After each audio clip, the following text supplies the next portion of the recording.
ਗੁਰਪ੍ਰੀਤ ਸਿੰਘ ਹਰੀ ਨੌ ਨਾਂ ਦਾ ਨੌਜਵਾਨ ਜਿਹੜਾ ਕਿਸੇ ਵੇਲੇ ਸਾਥੀ ਸੀ ਭਾਈ ਅੰਮ੍ਰਿਤਪਾਲ ਸਿੰਘ ਦਾ, ਫਿਰ ਕਿਵੇਂ ਵਿਰੋਧੀ ਹੋਇਆ। ਪਿਛਲੇ ਦਿਨਾਂ ਜਦੋਂ ਗੁਰਪ੍ਰੀਤ ਸਿੰਘ ਹਰੀ ਨੌ ਦਾ ਮਰਡਰ ਹੋਇਆ ਔਰ ਉਦੋਂ ਇਹ ਸਾਹਮਣੇ ਆਇਆ ਕਿ ਭਾਈ ਇਹਨਾਂ ਦੋਨਾਂ ਗਰੁੱਪਾਂ ਦੇ ਵਿੱਚ ਆਪਸੀ ਸੋਸ਼ਲ ਮੀਡੀਆ ਦੇ ਉੱਤੇ ਬਹੁਤ ਬਿਟਰਨੈਸ ਚੈਲੰਜ ਚੱਲ ਰਿਹਾ ਸੀ ਜੀ। ਏਜੰਸੀਆਂ ਨੇ ਆਪਣਾ ਕੰਮ ਕਰ ਦਿੱਤਾ। ਉਹ ਯਾਦਵ ਨਾਂ ਦਾ ਡੀਜੀਪੀ ਹੈ ਪੰਜਾਬ ਦਾ ਕਿ ਕੌਣ ਹੈ, ਉਹਨੇ ਕਰਕੇ ਅੰਮ੍ਰਿਤਪਾਲ ਸਿੰਘ ਨੂੰ ਵੀ ਨਾਲ ਕਿਹਾ ਜੀ ਕਿ ਇਸ ਜਿਹੜਾ ਮਰਡਰ ਹੈ ਇਹਦੇ 'ਚ ਉਹਦਾ ਕਿ ਭਾਈ ਉਹ ਪਹਿਲਾਂ ਹੀ ਦੂਸਰਾ ਸਾਲ ਉਹਦਾ ਸ਼ੁਰੂ ਹੋ ਗਿਆ NSA ਦੇ ਥੱਲੇ, ਉਹ ਛੱਡਣ ਨੂੰ ਤਿਆਰ ਨਹੀਂ ਨੇ। ਸਹੁੰ ਚੁਕਾਉਣਾ ਉਹਨਾਂ ਦੀ ਮਜਬੂਰੀ ਬਣ ਗਈ। ਜਦੋਂ ਇਹਨਾਂ ਦਾ ਭੋਗ ਪਿਆ ਗੁਰਪ੍ਰੀਤ ਸਿੰਘ ਉਹਨਾਂ ਦਾ, ਉੱਥੇ ਜਿਹੜੀਆਂ ਧਿਰਾਂ ਇਕੱਠੀਆਂ ਹੋਈਆਂ, ਉਹਨਾਂ ਨੇ ਚਲੋ ਕੁਛ ਨੇ ਤਾਂ ਜ਼ਬਤ ਰੱਖਿਆ, ਕੁਛ ਜਿਹੜੇ ਨੇ ਇਸ ਕਿਸਮ ਦਾ ਮੂੰਹ ਚੋਂ ਉਹ ਮੈਂ ਹੁਣ ਉਹਨੂੰ ਜ਼ਹਿਰ ਕਵਾਂ ਕਿ ਕੀ ਕਵਾਂ ਵੀ ਕੱਢ ਰਹੇ ਹੁੰਦੇ ਨੇ। ਭਾਈ ਹਰਦੀਪ ਸਿੰਘ ਨਿੱਜਰ ਤੇ ਗੁਰਪਤਵੰਤ ਸਿੰਘ ਪੰਨੂ ਦੇ ਮਾਮਲੇ ਉੱਤੇ ਭਾਰਤੀ ਸਟੇਟ ਦੁਨੀਆ ਭਰ ਵਿੱਚ ਨੰਗੀ ਹੋ ਚੁੱਕੀ ਹੈ। ਭਾਰਤੀ ਸਟੇਟ ਲਈ ਇਹ ਜ਼ਰੂਰੀ ਹੈ ਕਿ ਉਹ ਇਹ ਸਿੱਧ ਕਰੇ ਕਿ ਸਿੱਖ ਤਾਂ ਗੈਂਗਵਾਰ ਕਰਨ ਵਾਲੇ ਤੇ ਆਪੋ ਵਿੱਚ ਇੱਕ ਦੂਜੇ ਦੇ ਕਤਲ ਕਰਨ ਵਾਲੇ ਲੋਕ ਹਨ। ਇਸ ਲਈ ਸਿੱਖਾਂ ਅੰਦਰਲੇ ਵੱਖ-ਵੱਖ ਧੜਿਆਂ ਵਿੱਚੋਂ ਇੱਕ ਧੜੇ 'ਚੋਂ ਕਤਲ ਕਰਵਾ ਕੇ ਇਸ ਦਾ ਇਲਜ਼ਾਮ ਦੂਜੇ ਧੜੇ ਸਿਰ ਮੜਨ ਦੀ ਮੁਹਿੰਮ ਭਾਰਤੀ ਸਟੇਟ ਲਈ ਜ਼ਰੂਰੀ ਸੀ। ਗੁਰਪ੍ਰੀਤ ਸਿੰਘ ਹਰੀ ਨੌ ਦਾ ਕਤਲ ਇੱਕ ਸਿੱਖ ਦਾ ਕਤਲ ਹੈ ਅਤੇ ਇਹ ਭਾਰਤੀ ਸਟੇਟ ਦੀ ਨਵੀਂ ਰਣਨੀਤੀ ਦੀ ਆਰੰਭਤਾ ਜਾਪਦੀ। ਜਾਣੇ ਜਾਂ ਅਣਜਾਣੇ ਇਸ ਕਤਲ ਨੂੰ ਜਾਇਜ਼ ਠਹਿਰਾਉਣ ਵਾਲੇ ਵੀ ਭਾਰਤੀ ਸਟੇਟ ਦੇ ਹੱਥਾਂ 'ਚ ਖੇਡ ਰਹੇ ਨੇ ਅਤੇ ਦੂਜੇ ਪਾਸੇ ਇਸ ਕਤਲ ਦਾ ਇਲਜ਼ਾਮ ਸਟੇਟ ਦੀ ਬਜਾਏ ਭਾਈ ਅੰਮ੍ਰਿਤਪਾਲ ਸਿੰਘ ਹੋਰਾਂ ਦੇ ਗਰੁੱਪ ਉੱਤੇ ਲਾਉਣ ਵਾਲੇ ਵੀ ਭਾਰਤੀ ਸਟੇਟ ਦੇ ਹੱਥਾਂ 'ਚ ਖੇਡ ਰਹੇ ਨੇ।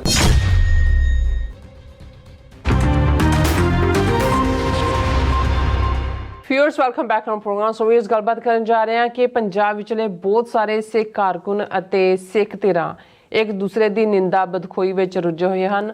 ਜਾਣੇ ਅਣਜਾਣੇ ਬਹੁਤੀਆਂ ਧਿਰਾਂ ਇੰਡੀਅਨ ਸਟੇਟ ਦੇ ਹੱਥਾਂ ਵਿੱਚ ਹੀ ਖੇਡ ਰਹੀਆਂ ਨੇ ਔਰ ਭਾਈ ਅੰਮ੍ਰਿਤਪਾਲ ਸਿੰਘ ਦੇ ਇਮੇਜ ਨੂੰ ਗੰਦਲਾ ਕਰਨ ਲਈ ਭਾਰਤੀ ਏਜੰਸੀਆਂ ਪੱਬਾਂ ਭਾਰ ਨੇ। ਸੋ ਪਰ ਸਾਹਮਣੇ ਜਿਹੜੇ ਚਿਹਰੇ ਨੇ ਉਹ ਆਪਣੇ ਹੈ। ਸੋ ਕਿੰਨੀ ਸ਼ਰਮ ਦੀ ਗੱਲ ਹੈ, ਇਸ ਬਾਰੇ ਆਪਾਂ ਗੱਲਬਾਤ ਕਰਨ ਜਾ ਰਹੇ ਹਾਂ। ਸੋ ਅਸੀਂ ਚਾਹਾਂਗੇ ਕਿ ਤੁਸੀਂ ਇਸੇ ਤਰ੍ਹਾਂ ਬੜੇ ਰਹਿਣਾ, ਦੇਖਣ ਸੁਣਨ ਲਈ, ਲਿਖਣ ਲਈ ਤੁਹਾਡਾ ਸਭ ਦਾ ਬਹੁਤ ਬਹੁਤ ਸ਼ੁਕਰੀਆ ਜੀ। ਡਾਕਟਰ ਸਾਹਿਬ ਕੀ ਵਿਚਾਰਾਂ ਨੇ? ਦੇਖੋ, ਅੱਜ ਇੱਕ ਪੋਸਟ ਘੁੰਮ ਰਹੀ ਸੀ ਕਿਸੇ ਪੁਰਾਣੇ ਫਿਲਾਸਫਰ ਨੂੰ ਕੋਟ ਕਰਕੇ ਕਿ ਜਿਹੜੀਆਂ ਕੌਮਾਂ ਕ੍ਰਾਈਸਿਸ ਦੇ ਵੇਲੇ, ਮੁਸੀਬਤ ਦੇ ਵੇਲੇ ਜਦੋਂ ਉਹਨਾਂ ਦੀ ਹੋਂਦ ਨੂੰ ਚੈਲੰਜ ਹੁੰਦਾ ਵੰਡੀਆਂ ਜਾਂਦੀਆਂ ਨੇ ਜੀ, ਤੇ ਜਿੰਨੇ ਉਹਦੇ ਟੁਕੜੇ ਹੁੰਦੇ ਨੇ ਉਹ ਸਾਰੇ ਹੀ ਆਪਣੇ ਆਪ ਨੂੰ ਮੁੱਖ ਧਾਰਾ ਸਮਝਦੇ ਨੇ ਔਰ ਦੂਸਰੇ ਨੂੰ ਨੀਵਾਂ ਦਿਖਾਉਣਾ ਜਿਹੜਾ ਹੈ ਉਹ ਉਹਨਾਂ ਦਾ ਮੁੱਖ ਏਜੰਡਾ ਬਣ ਜਾਂਦਾ ਹੈ। ਤੇ ਫਿਰ ਉਹਨਾਂ ਕੌਮਾਂ ਦੀ ਤਬਾਹੀ ਨੂੰ ਕੋਈ ਨਹੀਂ ਬਚਾ ਸਕਦਾ। ਹਾਲਾਂਕਿ ਮੈਨੂੰ ਇਹ ਜੇ ਮੈਂ ਇਹ ਕਹਾਂ ਕਿ ਭਾਈ ਸਾਡਾ ਇੱਕ ਤਬਕਾ, ਮੈਂ ਸਮੁੱਚੀ ਕੌਮ ਦੀ ਗੱਲ ਨਹੀਂ ਕਰਾਂਗਾ ਕਿਉਂਕਿ ਇੱਕ ਪਾਸੇ ਅਸੀਂ ਇਹ ਹੋਪ ਦੇਖ ਰਹੇ ਹਾਂ ਕਿ ਜਿਵੇਂ ਕੈਨੇਡਾ, ਅਮਰੀਕਾ ਔਰ 5 ਆਈਜ਼ ਕੰਟਰੀਜ਼ ਨੇ ਇੰਡੀਅਨ ਰੋਗ ਸਟੇਟ ਨੂੰ ਐਕਸਪੋਜ਼ ਕਰਨਾ ਸ਼ੁਰੂ ਕੀਤਾ ਹੈ। ਸਿੱਖਾਂ ਦੇ ਲਈ ਇੱਕ ਹਮਦਰਦੀ ਦਾ ਜਾਂ ਇੱਕ ਇੰਟਰਸਟ ਕ੍ਰੀਏਟ ਹੋਇਆ ਹੈ। ਸਿੱਖ ਫੈਕਟਰ ਜਿਹੜਾ ਉਹ ਰਡਾਰ ਸਕਰੀਨ 'ਤੇ ਹੈ ਔਰ ਅਸੀਂ ਆਉਣ ਵਾਲੇ ਪੀਰੀਅਡ 'ਚ ਇਸ 'ਚੋਂ ਹੋਪ ਦੇਖ ਸਕਦੇ ਹਾਂ। ਪਰ ਜਦੋਂ ਅਸੀਂ ਪਿੱਛੇ ਔਰ ਬਾਹਰਲੇ ਮੁਲਕਾਂ ਦੇ ਵਿੱਚ 5 ਮਿਲੀਅਨ ਸਿੱਖ ਡਾਇਸਪੋਰਾ, ਵਰਲਡ ਸਿੱਖ ਪਾਰਲੀਮੈਂਟ ਦਾ ਪਲੇਟਫਾਰਮ ਹੋਏ, ਸਿੱਖ ਫੈਡਰੇਸ਼ਨ ਦਾ ਸਿੱਖ ਫੈਡਰੇਸ਼ਨ ਇੰਟਰਨੈਸ਼ਨਲ ਦਾ ਪਲੇਟਫਾਰਮ ਹੋਏ ਜਾਂ Sikhs for justice the platform ਹੋਏ, ਅਸੀਂ ਬੇਸ਼ੱਕ ਡਿਫਰ ਵੀ ਕਰਦੇ ਹਾਂ ਔਨ ਟਾਈਮਸ, ਔਨ ਏਜੰਡਾਜ਼ ਜਾਂ ਕੋਈ ਚੀਜ਼, ਲੇਕਿਨ ਅਸੀਂ ਸਾਰੇ ਇੱਕ ਦੂਜੇ ਦੇ ਪੂਰਕ ਹੈ, ਇੱਕ ਦੂਸਰੇ ਦੇ ਨਾਲ ਤਾਵਨ ਕਰਦੇ ਹਾਂ। ਔਰ ਖਾਲਿਸਤਾਨ ਰੈਫਰੈਂਡਮ ਦੇ ਮੁੱਦੇ ਦੇ ਉੱਤੇ ਅਸੀਂ ਦੇਖਿਆ ਕਿ ਕਿਵੇਂ ਸਮੁੱਚੀ ਕੌਮ ਜਿਹੜੀ ਆ ਉਹ ਨਿਕਲ ਕੇ ਬਾਹਰ ਆਈ ਹੈ। ਲੇਕਿਨ ਜੋ ਕੁਛ ਅਸੀਂ ਪੰਜਾਬ 'ਚ ਭਾਵੇਂ ਸਾਡੀਆਂ ਧਿਰਾਂ ਨੂੰ ਉਹਨਾਂ ਨੇ ਇੱਕ ਤਾਂ ਪੂਰੀ ਨੌਜਵਾਨੀ ਮਾਰੀ, ਫਿਰ ਇੱਕ ਡਰੱਗ ਦੇ ਹਵਾਲੇ ਕੀਤੀ। ਜੇ ਦੀਪ ਸਿੱਧੂ ਜਾਂ ਸਿੱਧੂ ਮੂਸੇਵਾਲਾ ਰਾਹੀਂ ਜਾਂ ਵਾਰਿਸ ਪੰਜਾਬ ਦੇ ਜਿਹੜਾ ਦੀਪ ਸਿੱਧੂ ਦਾ ਮਾਈਂਡ ਬ੍ਰੇਨ ਚਾਈਲਡ ਸੀ, ਉਹਦੇ ਰਾਹੀਂ ਇੱਕ ਤਬਦੀਲੀ ਵੱਲ ਗੱਲ ਵਧੀ, ਜਿਸ ਦੀ ਲੇਟੈਸਟ ਉਦਾਹਰਣ ਭਾਈ ਅੰਮ੍ਰਿਤਪਾਲ ਸਿੰਘ ਜਾਂ ਸਰਬਜੀਤ ਸਿੰਘ ਦਾ ਪਾਰਲੀਮੈਂਟ ਚੋਣਾਂ ਜਿੱਤਣਾ ਸੀ। ਤੇ ਸਾਡਾ ਜਿਹੜਾ ਇੱਕ ਹੁਣ ਏਜੰਸੀਆਂ ਨੂੰ ਤਾਂ ਸਮਝ ਆਇਆ ਕਿ ਬਈ ਇਹ ਜਿਹੜਾ ਪੰਜਾਬ ਦੇ ਵਿੱਚ ਖਾਲਿਸਤਾਨੀ ਸੋਚ ਜਾਂ ਸਿੱਖ ਫੈਕਟਰ ਦਾ ਉਭਾਰ ਹੈ, ਜਿਹੜਾ ਬੰਦਾ ਅੱਗੇ ਆ, ਅਸੀਂ ਕਿਸੇ ਦੇ ਕੋਈ ਝੰਡਾ ਬਰਦਾਰ ਨਹੀਂ ਹੈ ਕਿ ਬਈ ਅਸੀਂ ਕਿਸੇ ਨੂੰ ਜਿਹੜਾ ਕਿਸੇ ਦਾ ਗੁਣ ਗਾਇਨ ਕਰਨਾ ਹੈ। ਅਸੀਂ ਇੱਕ ਬਾਹਰ ਬੈਠੇ, ਹਾਲਾਂ ਅਮਰੀਕਾ ਦੇ ਭਾਈ ਅੰਮ੍ਰਿਤਪਾਲ ਸਿੰਘ ਨਾਲ ਗੱਲ ਹੋਈ ਨਾ, ਜਦੋਂ ਬਾਹਰ ਵੀ ਸਨ ਉਹ, ਨਾ ਕਦੇ ਭਾਈ ਸਰਬਜੀਤ ਸਿੰਘ ਨਾਲ ਹੋਈ। ਪਰ ਅਸੀਂ ਜੇ ਐਟ ਏ ਡਿਸਟੈਂਸ ਬੈਠੇ ਹਾਂ ਦੇਖ ਸਕਦੇ ਹਾਂ ਵੀ ਕੁਝ ਚੀਜ਼ਾਂ ਕਮਜ਼ੋਰੀਆਂ ਦੇ ਬਾਵਜੂਦ, ਕਮੀਆਂ ਦੇ ਬਾਵਜੂਦ ਇੱਕ ਤਬਦੀਲੀ ਦਾ ਲਖਾਇਕ ਹੁੰਦੀਆਂ ਨੇ ਲੋਕਾਂ ਦੇ ਲਈ। ਇੱਕ ਹਾਲਾਂ ਸਾਡਾ ਤਾਂ ਇੰਡੀਅਨ ਸਿਸਟਮ 'ਚ ਫੇਥ ਹੀ ਨਹੀਂ ਹੈ ਕਿ ਬਈ ਉਹਨਾਂ ਦੇ ਪਾਰਲੀਮੈਂਟਰੀ ਸਿਸਟਮ 'ਚੋਂ ਸਾਡੀ ਆਜ਼ਾਦੀ ਨਿਕਲਣੀ ਹੈ। ਪਰ ਤੁਹਾਨੂੰ ਲੋਕਾਂ ਨੂੰ ਕੁਛ ਨਾ ਕੁਛ ਸਪੇਸ ਚਾਹੀਦਾ ਹੁੰਦਾ ਹੈ ਵਕਤਨ ਬਾ ਵਕਤਨ ਆਪਣੇ ਆਈਡੀਆਜ਼ ਨੂੰ ਐਕਸਪ੍ਰੈਸ ਕਰਨ ਦਾ। ਉਹ ਉਹਨਾਂ ਦੇ ਸਾਹਮਣੇ ਹੁਣ ਜਿਨ੍ਹਾਂ ਨੇ ਮਿੱਥਿਆ ਹੋਇਆ ਸੀ ਕਿ ਵੀ ਉਹਨਾਂ ਨੇ ਉਹੀ ਦੀਪ ਸਿੱਧੂ ਦੇ ਵੇਲੇ ਵੀ ਮਰੇ ਤੇ ਜੋ ਸ਼ਹੀਦ ਕਹਿ ਦਿਓ ਜਾਂ ਤੁਸੀਂ ਬੜੇ ਗੁਣ ਗਾਇਨ ਕਰੋ ਜਾਂ ਅਥਰੂ ਘੇਰੀ ਜਾਓ। ਪਰ ਦੀਪ ਸਿੱਧੂ ਦੇ ਉਹ ਦਿਨ ਵੀ ਅਸੀਂ ਦੇਖੇ ਨੇ 26 ਜਨਵਰੀ ਤੋਂ ਬਾਅਦ, ਜਦੋਂ ਲਾਲ ਕਿਲ੍ਹੇ ਤੇ ਝੰਡਾ ਲਹਿਰਾਇਆ ਕਿ ਉਹ ਵਿਚਾਰਾ ਭਈਆਂ ਦੇ ਘਰ ਬੈਠਾ ਉਹ ਬਨਾਨਾ ਖਾ ਰਿਹਾ ਔਰ ਉਹ ਜਿਹੜਾ ਉਹ ਕਰਸ ਕਰ ਰਿਹਾ ਕਿ ਵੀ ਸਾਡਿਆਂ ਦਾ ਆਪਣਿਆਂ ਦਾ ਇਹ ਹਾਲ ਹੈ। ਔਰ ਉਸ ਵੇਲੇ ਵੀ ਅਸੀਂ ਦੇਖਿਆ ਕਿ ਕਿੰਨੇ ਕੁ ਨਾਲ ਖਲੋਣ ਵਾਲੇ ਰਹਿ ਗਏ। ਲੇਕਿਨ ਇਹਦੇ ਬਾਵਜੂਦ ਇਹ ਨਹੀਂ ਹੈ ਕਿ ਵੀ ਇਹ ਸਾਨੂੰ ਅਹਿਸਾਸ ਨਹੀਂ ਹੈ ਵੀ ਜੋ ਗੱਲ ਹੁਣ ਮੈਂ ਕਹਿਣ ਲੱਗਾ ਉਹਦਾ ਅਲਟੀਮੇਟ ਕੀ ਹੁੰਦਾ ਜਾਂ ਉਸ ਨੂੰ ਕਿਵੇਂ ਸਾਰੀਆਂ ਧਿਰਾਂ ਲੈਣਗੀਆਂ।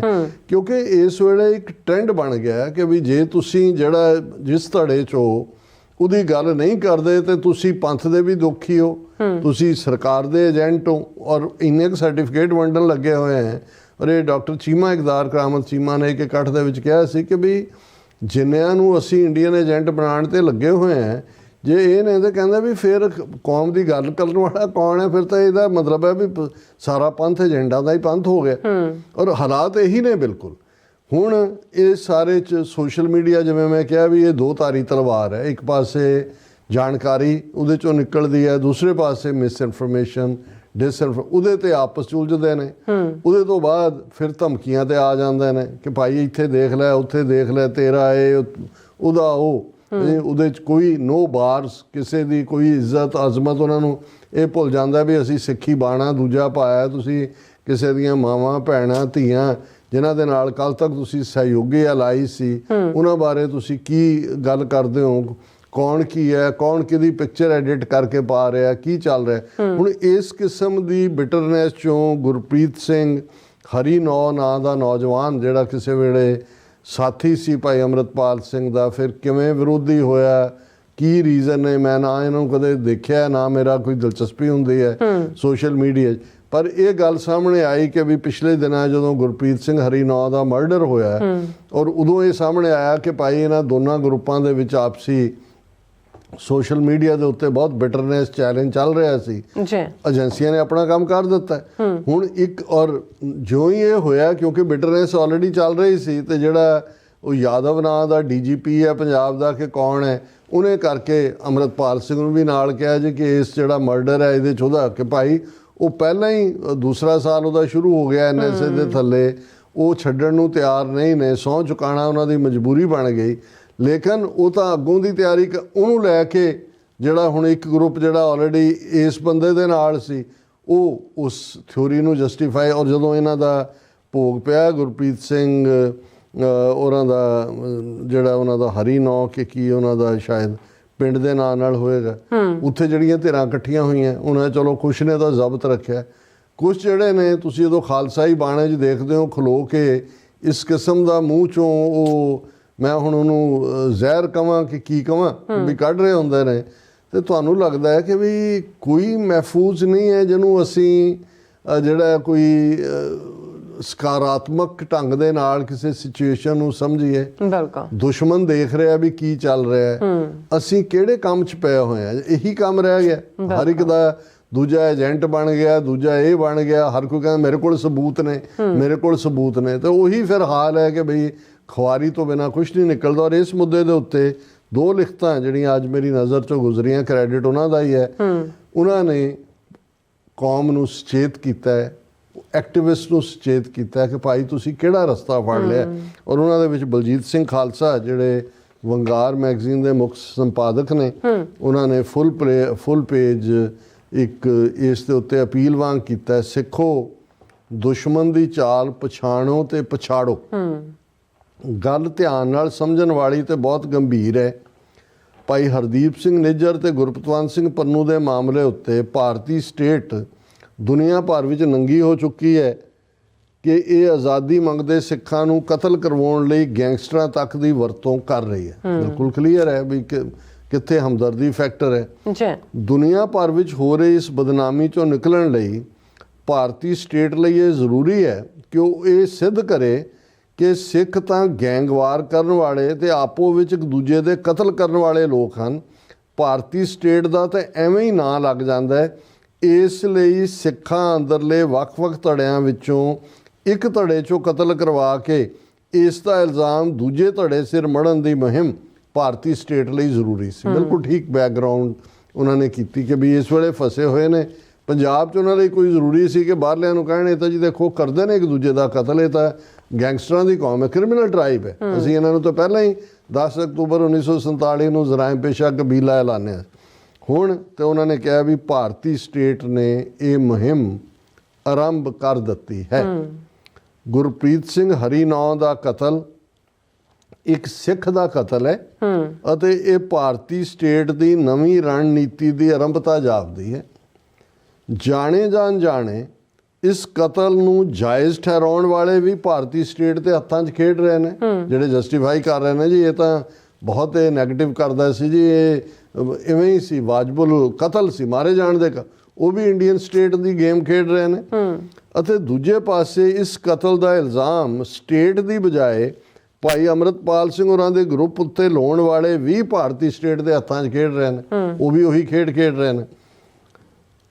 ਜਾਣੇ ਜਾਂ ਅਣਜਾਣੇ ਇਹ ਗੱਲ ਬਹੁਤ ਮਾਇਨੇ ਨਹੀਂ ਰੱਖਦੀ, ਪਰ ਜੇਕਰ ਸਮੁੱਚੀਆਂ ਸਿੱਖ ਜਥੇਬੰਦੀਆਂ ਨੇ ਨੀਂਦ ਵਿੱਚੋਂ ਜਾਗ ਕੇ ਭਾਰਤੀ ਸਟੇਟ ਦੀ ਸਾਜ਼ਿਸ਼ੀ ਰਣਨੀਤੀ ਵਿਰੁੱਧ ਆਵਾਜ਼ ਬੁਲੰਦ ਨਾ ਕੀਤੀ ਤਾਂ ਫਿਰ ਹੋਰ ਵੀ ਬਹੁਤ ਕੁਝ ਹੋਏਗਾ।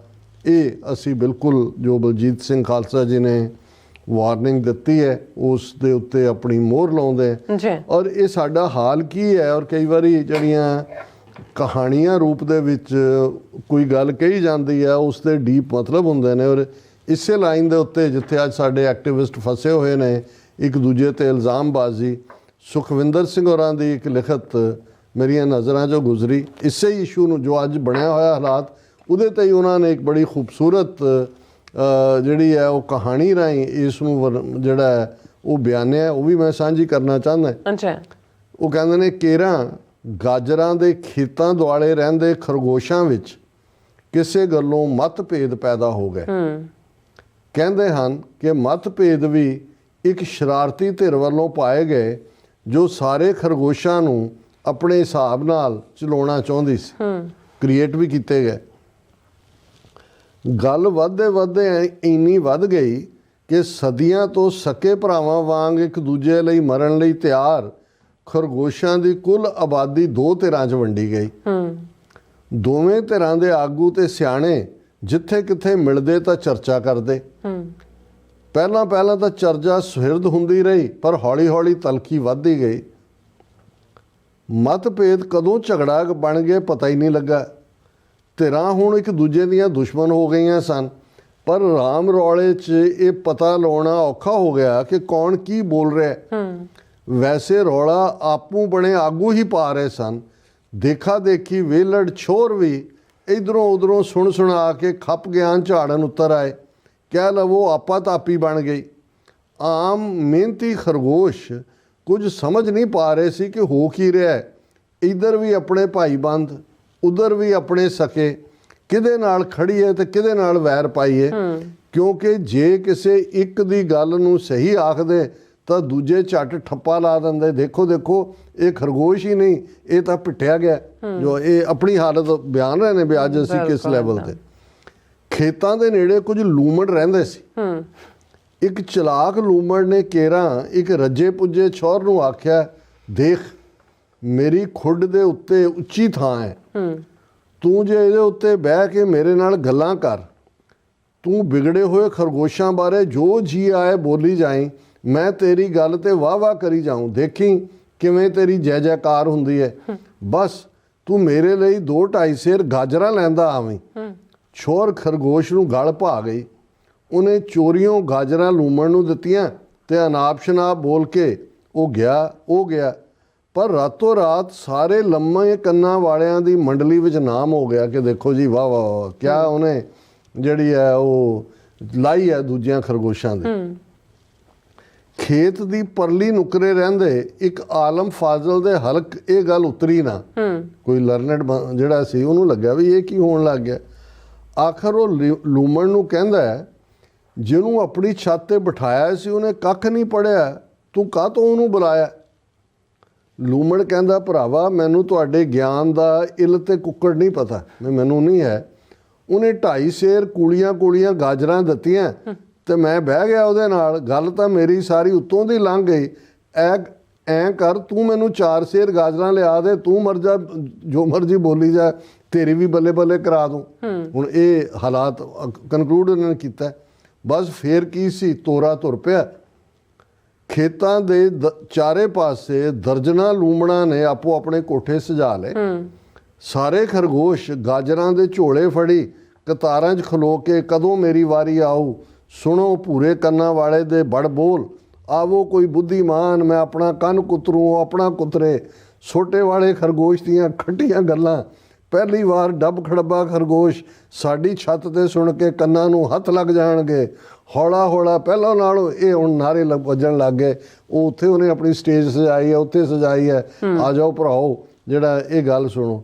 ਲੂਮੜਾਂ ਦੇ ਕੋਠੇ ਗਾਜਰਾਂ ਨਾਲ ਭਰ ਰਹੇ ਸੀ। ਗਾਜਰਾਂ ਲਿਆਓ, ਉਹਨਾਂ ਕਹਿੰਦੇ ਸਾਡੇ ਕੋਠੇ ਤੇ ਕਰੋ, ਲਿਆਓ ਜੀ ਗਾਜਰਾਂ।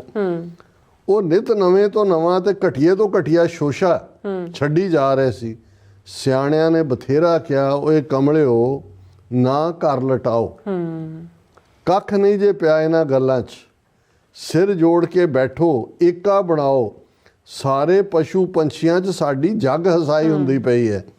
ਨਾਲੇ ਖੇਤ ਦੇ ਰਾਖੇ ਤੋਂ ਉਹ ਮਾਰ ਪਾਊ ਕਿ ਆਪਣੇ ਜੋਗੀਆਂ ਗਾਜਰਾਂ ਤੋਂ ਵੀ ਜਾਂਦੇ ਲੱਗੋਗੇ। ਪਰ ਅਫਸੋਸ ਕਿਸੇ ਨੇ ਨਹੀਂ ਸੁਣਿਆ। ਇਹ ਹੈ ਜਿਹੜੀ ਬਜ਼ ਲਾਈਨ ਹੈ ਕਿ ਅੱਜ ਜੋ ਸਾਡੀ ਹਾਲਤ ਅਸੀਂ ਇੱਕ ਦੂਸਰੇ ਦੀ ਕਰ ਰਹੇ ਹਾਂ, ਜਿਹੜਾ ਕੋਈ ਕਹਿਣ ਦਾ ਯਤਨ ਕਰਦਾ ਉਹਨੂੰ ਵੀ ਘੜੀਸ ਲੈਂਦੇ ਨੇ ਕਿ ਵੀ ਨਹੀਂ ਇਹ ਜ਼ਰੂਰ ਇਹਦੇ ਤਾਰ ਉਧਰ ਜੁੜੇ ਹੋਣੇ ਨੇ, ਤੇ ਅਲਟੀਮੇਟਲੀ ਅਸੀਂ ਕਿਹਦਾ ਫਾਇਦਾ ਕਰ ਰਹੇ ਹਾਂ। ਇਹ ਨਹੀਂ ਹੈ ਵੀ ਕੋਈ ਸਾਰੇ ਸਟੇਟ ਦੇ ਏਜੰਟ ਨੇ। ਮੇਰਾ ਖਿਆਲ ਹੈ ਵੀ ਜੋ ਸਾਡਾ ਕਮਲਾਪਨ ਅਸੀਂ ਦਿਖਾ ਰਹੇ ਹਾਂ, ਸਟੇਟ ਨੂੰ ਸਾਡੇ 'ਚੋਂ ਏਜੰਟਾਂ ਨੂੰ ਕੋਈ ਦੇਣ ਦੀ ਲੋੜ ਹੀ ਨਹੀਂ ਹੈ। ਇੱਥੇ ਬੈਠੇ ਬਹੁਤੇ ਪਾਸਪੋਰਟ ਵੀਜ਼ੇ ਤੋਂ ਵਿਕ ਜਾਂਦੇ ਨੇ, ਉੱਥੇ ਬੈਠੇ ਇਸ ਗੱਲ ਤੋਂ ਦੇਖੋ ਜੀ ਮੈਂ ਜੋ ਮੈਂ ਕੂੜ ਕਬਾੜ ਬੋਲਿਆ ਉਹਦੇ ਥੱਲੇ ਦੇਖੋ ਕਿੰਨੀਆਂ ਲਾਈਕਸ ਆਈਆਂ, ਕਿੰਨੇ ਉਹਦੇ ਇਸੇ ਤੇ ਹੀ ਜਿਹੜੇ ਨੇ ਖੁਸ਼ ਹੋ ਰਹੇ ਨੇ। ਔਰ ਇਹ ਬਹੁਤ ਮੈਂ ਇਹਨੂੰ ਬੜੇ ਦਰਦ ਦੇ ਨਾਲ, ਦਿਲ 'ਚ ਦਰਦ ਲੈ ਕੇ ਇਹ ਸਾਰੀ ਗੱਲ ਕਰ ਰਿਹਾ ਜੀ। ਡਾਕਟਰ ਸਾਹਿਬ ਤੁਹਾਡਾ ਬਹੁਤ ਬਹੁਤ ਸ਼ੁਕਰੀਆ। ਸੋ ਥੱਲੇ ਨੇ ਬ੍ਰੇਕ। ਵਿਊਅਰਸ ਤੁਸੀਂ ਕਿਤੇ ਨਹੀਂ ਜਾਣਾ, ਮਿਲਦੇ ਆ ਛੋਟੇ ਜਿਹੇ ਬ੍ਰੇਕ ਤੋਂ ਬਾਅਦ।